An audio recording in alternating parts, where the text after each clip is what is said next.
Freddy vs. Ash, a fan novel by A.S. Eggleston. Chapter 10. Chapter 11. The two 18-year-olds, Kyle and Meg, quietly shuffled up the stairs and searched the hallway for an unlocked room. The hall was ambient, lit only by the moonlight peeking through the window at the far end. Meg kept looking back, making sure no one was there to spot them. The turning of her head made her shoulder-length red hair flip left and right. Her heart had been pounding in her chest. She had been with Kyle for over a year. She truly adored him and everything about him, from his short brown hair to the tiny mole on the side of his right foot. In fact, she would even go so far as to say she loved him.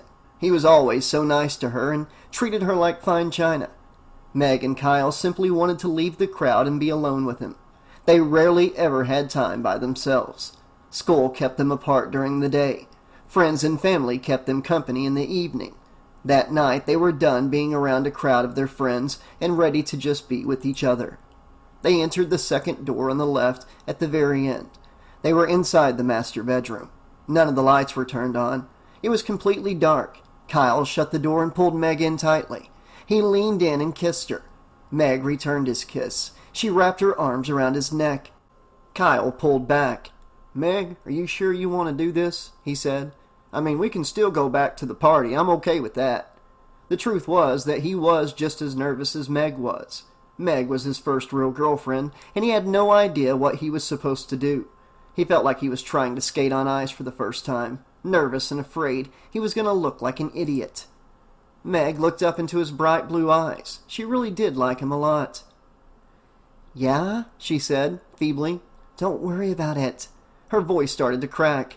"I feel like we never get to be alone. We're always with someone else." "Yeah," agreed Kyle. He looked down, appearing conflicted. "But you sure about here? At Stephen's house? I mean, it seems kind of cliche going to a party at your friend's house and sneaking off in their parents' bedroom, right? What if someone walks in like Stephen?"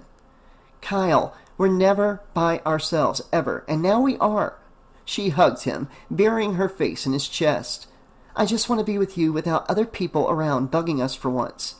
She turned and pointed at the doorknob. "And see, look, there's a lock on the door. We'll have privacy, okay?" Kyle hugged her back. "Okay," he agreed. "It does suck not seeing you all the time." "I know," Meg said as she kissed him on the cheek. She gently pushed him away, leading him to the bed. "You just wait here." She put her hands on his shoulders and made him sit down on the bed. She spaced her words out.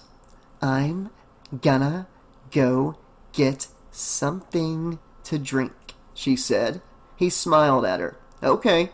And in a flash she was out the door. Kyle laid back, placing his arms behind his head, and stared at the ceiling. He sighed deeply. Meg scurried quickly along the hall, muttering to herself, "It's okay to be nervous. It's okay to be nervous. It's normal. It's perfectly normal." She stepped back down the stairs and went into the kitchen to get a glass of water from the tap. She leaned her head back, taking a big drink. She set the empty cup down on the tile counter and adjusted her black t-shirt, wiping away all of the lint that had accumulated on it.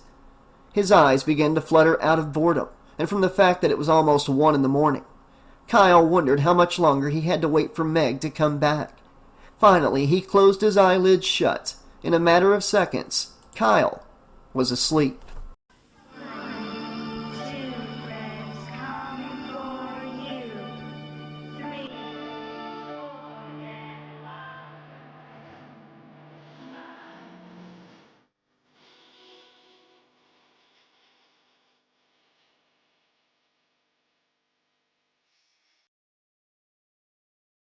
"Oh, how sweet," Freddy thought sarcastically. "Young love." Freddy stood at the edge of the bed, watching Kyle sleep. "Makes me want to slit their throats and watch them bleed." He strode closer towards Kyle. This was his first opportunity to use whatever abilities the Necronomicon had to offer him. Although Freddy now had the book, he still couldn't use it to its full advantage, unless he created fear in the little town of Springwood yet again. He thought he'd have this technique down perfectly by now, but at least with the Book of the Dead he could speed up the process. The knives on his metal glove stood straight up as he raised them up in front of his face. The corners of his mouth curved upward as he hovered closer to Kyle. He extended his arm towards him. "I might not be strong enough yet," Freddy said. Freddy raised a single blade up and aimed it at Kyle. "But this'll have to do for now," he laughed under his breath. "Time to spread the fear around." While he was sleeping, Kyle felt as if he had been pulled under. He dreamt that he was falling back into an endless darkness. He couldn't see anything, he just felt that he was quickly descending into the unknown. It was terrifying. He wanted to scream for help, but he couldn't breathe. On the outside, it appeared as if innocent young Kyle was just sleeping normally. The movements he made were the lifting and lowering of his chest as he breathed, and his eyes twitching from under his lids as he dreamt. But past the seemingly calm exterior, Kyle's soul was in jeopardy. When he thought that his suffering could not be reached any higher, he felt his entire body begin to burn. He sensed his skin melting off of him.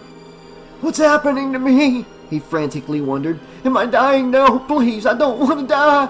Just as quickly as he felt himself burn, he was now overcome by petrifying cold.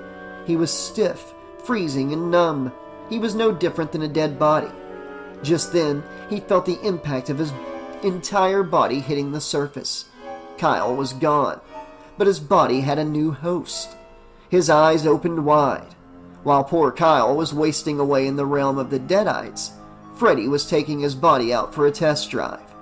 Freddy stood up, flaring his nostrils and twitching the corner of his mouth into a sinister smile. Meg had just entered the hallway. She tasseled her short hair and wiped off the excess chapstick from her lips. She grabbed the doorknob and paused to take a deep breath in and then out. Freddy's eyes darted straight at the door as he heard the knob turn. He was instantly met with the sight of a beautiful young redhead. Her small green eyes twinkled when she looked at him. She appeared nervous and innocent before him. "Just how I like 'em," Freddy thought. Freddy quickly composed himself, getting rid of the grin on his face. He tried to look caring and overwhelmed by her. He wanted to lure her in close because, as of right then, she was his prey. He could have just put her against the wall and strangled her right there, but where's the fun in that? Could you lock the door?" he said. Meg turned the lock on the doorknob. She walked over to who she thought was Kyle and cupped his face with the palms of her hands. "Are you nervous too?" she asked him.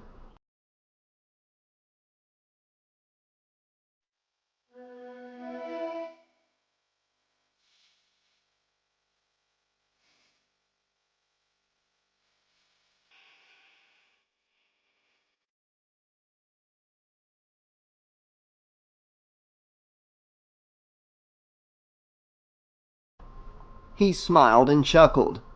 "Yeah, but..." Freddy pulled her in closer to him until she was sitting on his lap.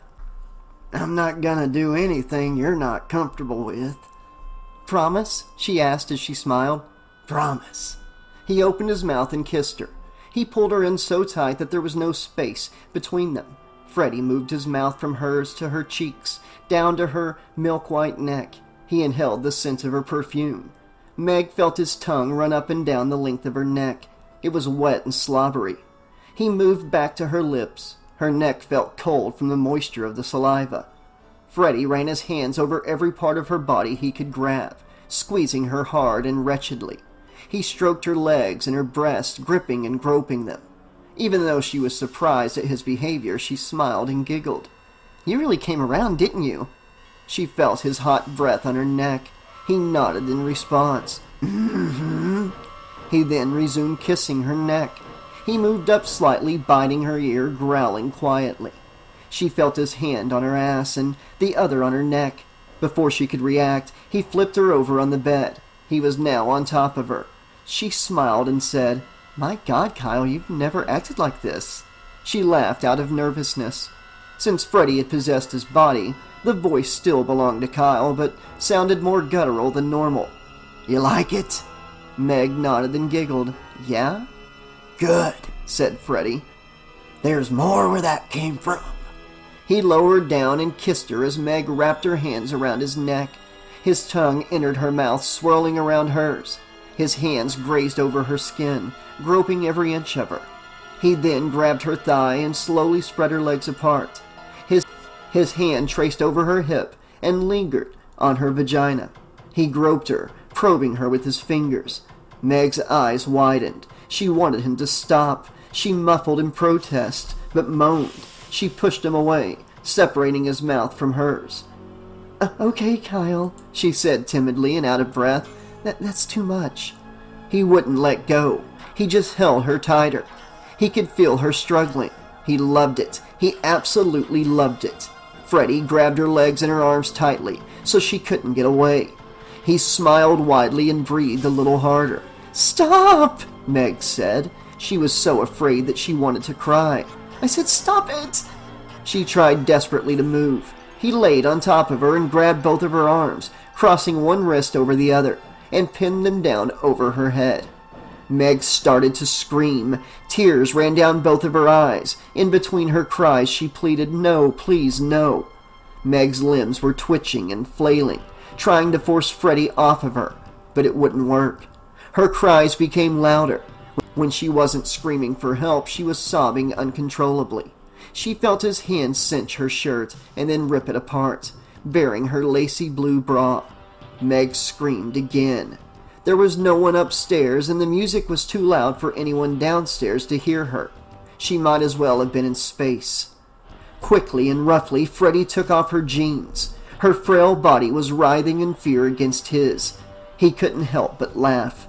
Freddy Krueger was truly a sick bastard. He gripped her thigh and forced her legs apart. Meg's eyes welled up with more tears. She knew that she could not escape, and she knew the pain she was about to endure would be indescribable. All she did, all she could do, was cry. As he looked at her, he took one hand away from her wrist and slid it down to the hem of her underwear. Before we get to the main event, he quickly and roughly took her underwear off, leaving her exposed to him. Let's work on your opening. He stuck his fingers inside of her, moving them around in a violent fashion. Meg screamed. Tears escaped her eyes as the sharp pain grew in intensity. She screamed no. She acted quickly. Meg launched her knee at his groin and punched him in the nose, stopping him. The impact was enough to knock Freddy back. As he looked back down, he saw Meg crawling away from him. His determined, demented smile was replaced with a look of scorn. He grabbed a chuck of hair from the back of her head and pulled her right back. He hovered over her, snarling in anger. You don't want to piss me off, bitch! Although frightened, she managed to say, Why not? Why is he doing this to me? She thought. I thought he loved me. What happened to him? In a quick but smooth transition, Kyle's sweet and innocent face was replaced by Freddy's. Kyle's avenged sevenfold shirt was replaced by Freddy's sweater. It was now him who appeared before her, ragged sweater and all. In a flash, Freddy's image had left and Kyle had returned. Meg began to scream in horror. She felt suffocated from him being on top of her. Her breaths became shorter and shorter. The pinching and binding of having her wrist pinned down only made her feel that much more helpless. Freddy hovered over her, no more than an inch from her teary face. His voice morphed and sunk lower, sounding more like himself. Open wide! He growled. Bitch!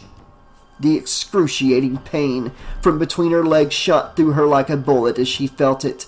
She gasped. The pain from inside her only spread and escalated. She reacted the only way she could. Meg screamed bloody murder from the top of her lungs. Before she screamed in distress, hoping someone would find and save her. Now she screamed out of hopelessness, out of pure agonizing torture. Her shouts had mixed with her crying. It became difficult to distinguish whether she was screaming or sobbing. Soon enough, blood began to stream down from her inner thighs. It quickly spread out and all around the base of her legs. Meg wanted to die, and she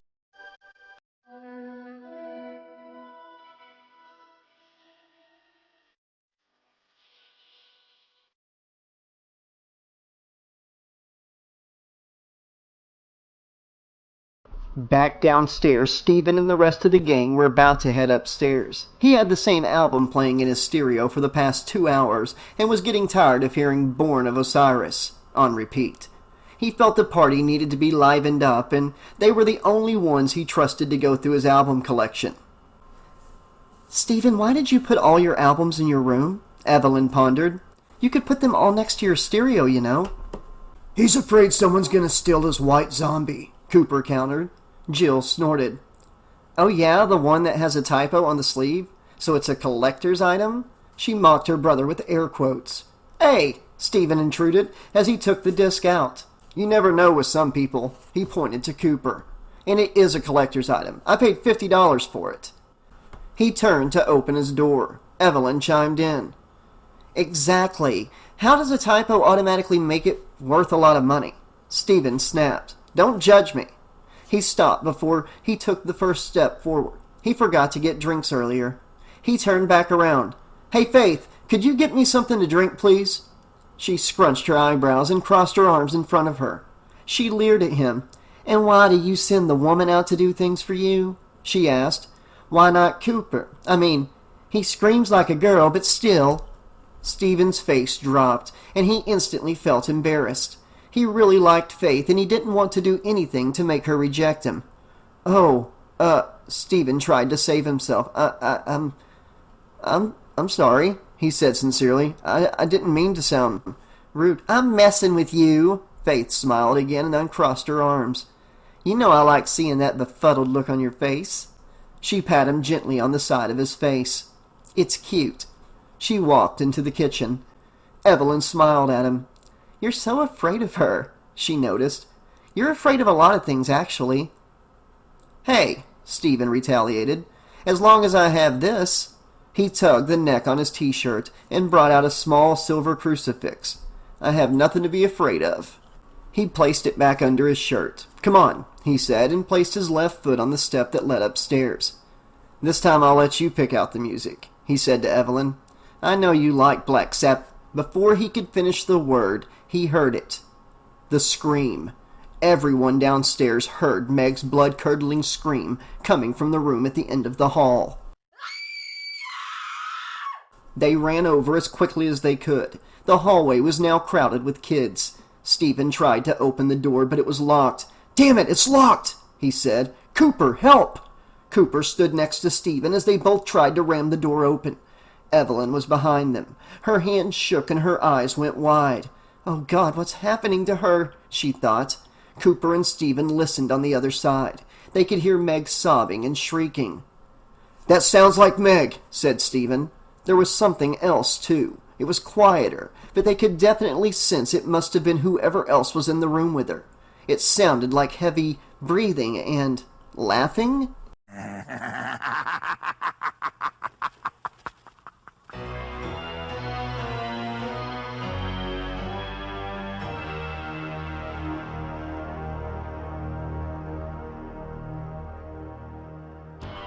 Meg's throat was dry and sore from all of her screaming. Her eyes were red and her vision was clouded from the tears. She couldn't bear it anymore.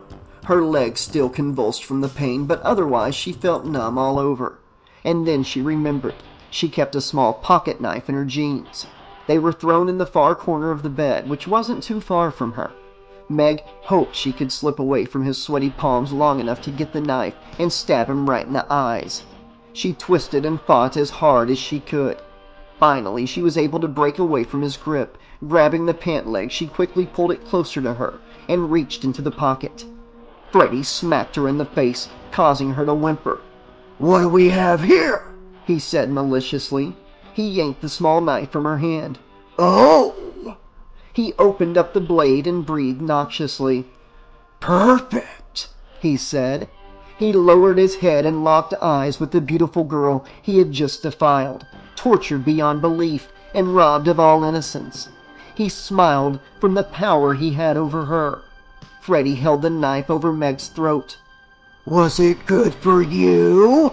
Freddy said contemptuously. Meg screamed in fear. It would be her last. In mid-shriek, Freddy sliced her from ear to ear. Her howl had been mixed with the gurgling of her own fresh blood. He jerked the knife away from her neck. The excess blood splattered on Freddy's face and chest. He felt a rush of adrenaline flow all through him. There was just something about the kill. Feeling the warmth of his victim's spilt blood run down all over him, standing above the lifeless young bodies, taking away the youth that was what he loved the most, eliminating those with the future, as it was something Freddy would never have. Admiring her naked, bloody body, Freddy held the knife tightly in his hands until his knuckles ran white with desire. Suddenly, he heard the door burst open. Stephen and Cooper had knocked the door right off its hinges. When they ran into the room, they saw a guy who looked a lot like Kyle, but acted nothing like him. Freddy moved his shoulder back and turned his head to look behind him. "Oh, good," he thought. "More!" His eyes had shifted from the pale blue that they once were to a blank white all over. He lifted his leg and shifted himself away from Meg's dead body, allowing Stephen, Cooper, and Evelyn to see her freshly mutilated and violated corpse, which had now been bathing in a pool of her own blood. "Oh my God!" shouted Evelyn. She stepped away from view and placed her hand over her mouth, feeling like she wanted to throw up. Jill put both hands on her arm, leading her away. Stephen and Cooper's eyes both widened, and their mouths gaped in shock and disgust.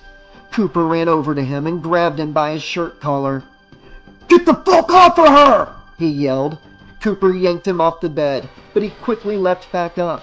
He grabbed Cooper's throat and strangled him. He gasped for breath.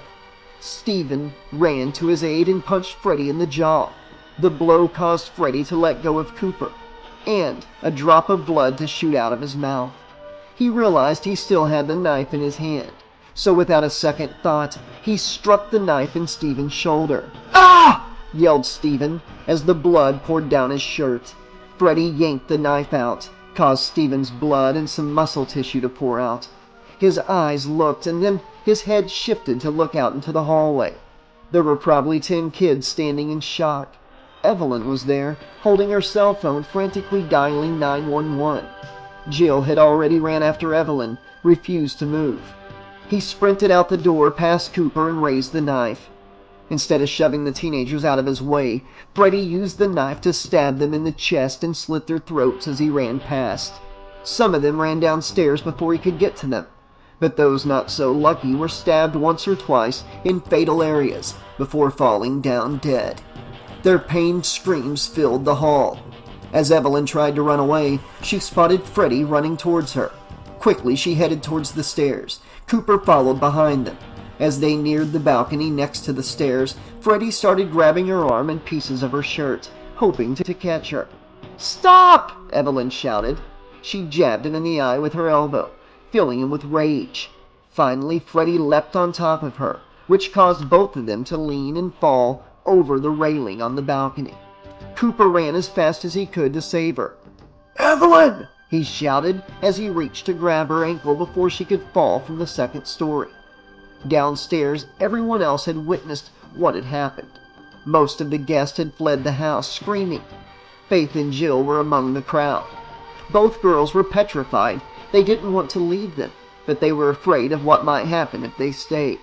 As soon as they saw Kyle waving a knife with those pale, expressionless eyes of his, every last one of them except Jill and Faith had ran out of the house. Freddy knew the impact of the fall would kill his host body, thus forcing him to leave the land of the living. He didn't want to go away without doing a little more damage, so before he plunged to the ground, he stabbed Evelyn in the Achilles tendon with the knife. The next thing Freddy saw was the hardwood floor. He landed on his head and the impact caused his neck to snap.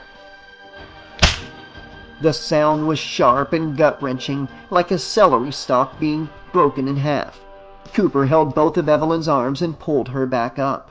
As soon as her foot touched the ground, she reacted with a groan of pain. She wanted to scream, but she kept her mouth tightly shut. Evelyn didn't want to be weak.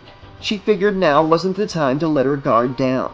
She sat down on the ground and tried to pull the knife out of her ankle, but she was so nervous that her hand was shaking. She didn't want to inflict any more pain on herself. She was bleeding so much already. Cooper moved her hand away from her foot. "No!" he protested.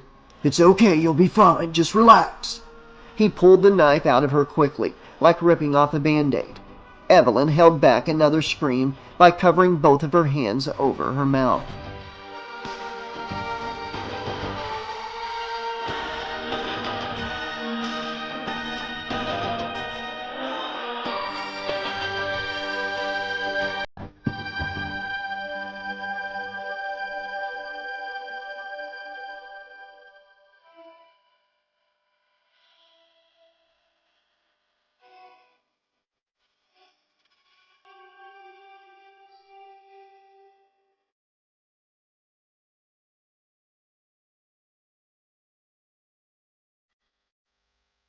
Okay, Slashaholics, this has been Chapter 11 of Freddy vs. Ash by A.S. Eggleston. I really enjoyed the fact that tonight was really a Freddy-centric, Freddy-heavy chapter. I'm not going to give it a perfect score. I do have some gripes and stuff. I thought the sexual scene, the rape and stuff was a little too real, I guess. I don't know what word I'm looking for there, but it could have been implied without as much dialogue and everything. I'm still loving the book, AS, if you're listening. I'm just a random guy reading. That's it. My opinion doesn't matter much. But yeah, and it was a little messy with the whole possession angle, but that's one of the things I love about the David Bergantino books, the Freddy Krueger's Tales of Terror. So it's going to be fun to see what Freddy does next, who he's going to possess next. I know he wants Ash's body and everything, and I'm curious to see what's going to happen when Ash shows up, because at the end of the last chapter, Ash saw all the bodies. At the end of this chapter, whatever Ash walked into just happened. So I'm thinking the next chapter is going to start with Ash walking in. And like I said, this is my first time reading the book too, so yeah, I'm hoping that's what happens. We get our past and present lined up and see where it goes from here. And is this going to make people think about Freddy? Should Freddy have left some clues behind before he died? That it was him and not just, Kyle? Let me know what you guys think in the comments. And I'll be back soon with more of Freddy vs. Ash by A.S. Eggleston. Until then, this is the 80s Slasher Librarian saying thanks for listening. Check me out on Cameo. Be excellent to each other, and I'll see you soon. And for sticking it out this long, here's a few little outtakes from my recording. Enjoy it. As he took the disc out. You never know with some people. You never know with some people. He pointed to Cooper. He's afraid someone's gonna steal his white zombie. Cooper, good for you, Freddy said contemptuously.